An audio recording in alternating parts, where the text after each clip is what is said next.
Hello, Queen Bee Squad! So, ngayong gabi, as you can see, ay magluluto ako ng Korean soup na tinatawag nilang Doenjiang jigae.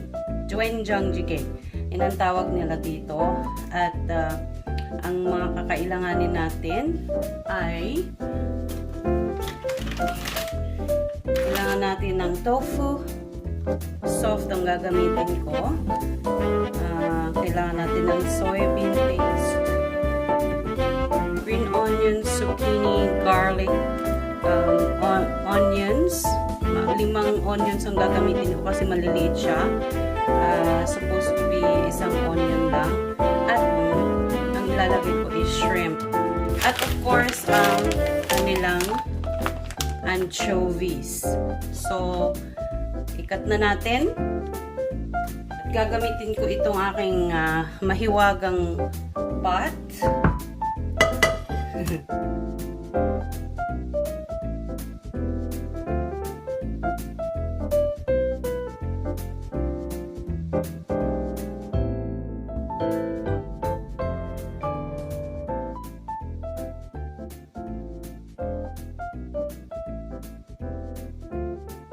So, lagay natin ito.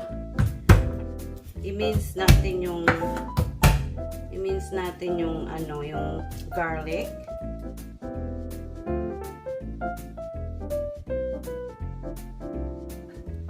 Gagawin ko dito sa shrimp, alisin ko yung ulo, lagay ko siya dyan para i-boil ko, pampalasa natin. At aalisin ko rin mamaya pag kinain natin. So, tapos kung alisin itong ulo ng shrimp at ilagay dito, parang gagawa tayo ng broth kasi niyan. So, ang gawin natin, alisin natin itong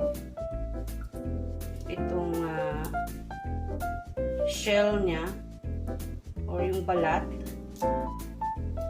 Tapos, kukuha akong toothpick. Alisin natin yung intestine ng shrimp. Nandyan yan. Oh. Kita nyo yan? Intestine. Yan yung kinain niya. So, alisin natin siya. Para malinis yung shrimp natin.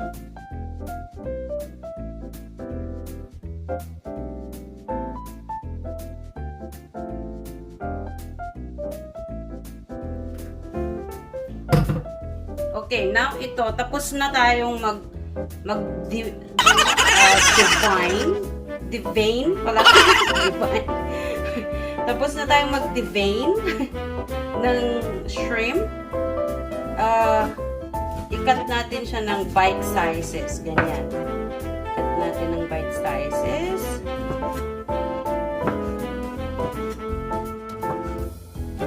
Pwede rin ang ilagay ninyo is chicken, beef, depende na rin yun sa inyong preference. Pwede ring isda. So yan, lalagay ko na. Yan lahat, sama-sama. Green onion, at saka yung tofu. Pagkatapos na yun, nailagay natin itong soybean paste after 15 minutes of boiling.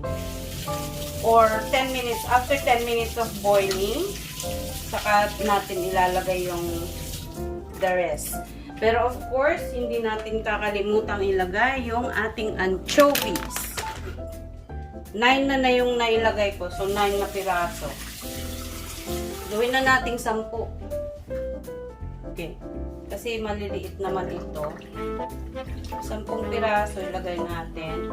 Pero make sure ha, na i-fish out natin siya. Bibingwitin din natin mamaya. Alisin natin dito. So, 2.5. Kasi alam mo yung yung zucchini, magtutubig yan eh. So, 2.5 cups of water. So, ayan. Napagsama-sama na natin lahat. Ngayon, dalhin natin sa kalan. Dalhin natin sa kalan. Ayan. Lutuin natin dito.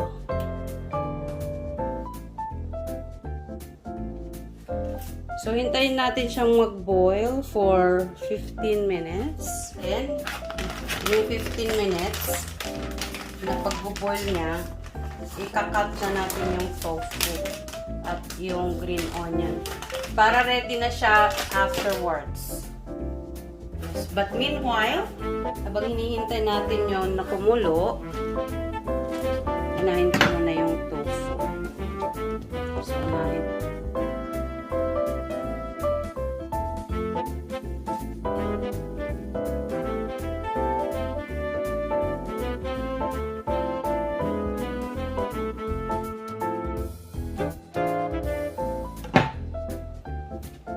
Yung green onion.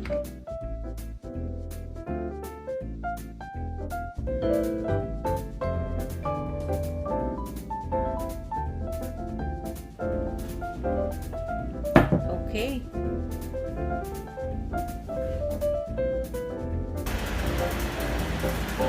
Sobrang hilig namin sa Korean food. Pati yung aming brown rice ay Korean brown siya.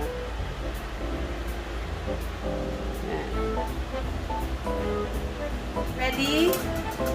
Ready na tayo na maglagay ng soybean paste, mga 5 tablespoons.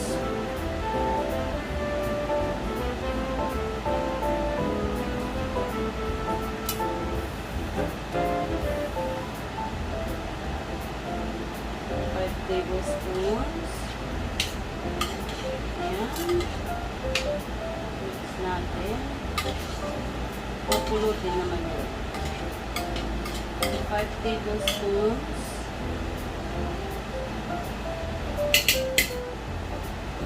Boil natin and then after that, saka natin ilagay yung pag nag-boil na siya, ilalagay na natin yung tofu.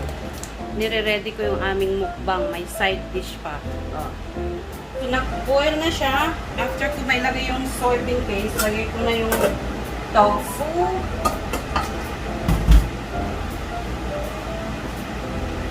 Ito na yung tofu. And then, let's let it boil for maybe 2 minutes. Na natin yung green. Pero masarap din yung siya. Wow, you guys. So good. On natin. Para masabi natin so good talaga.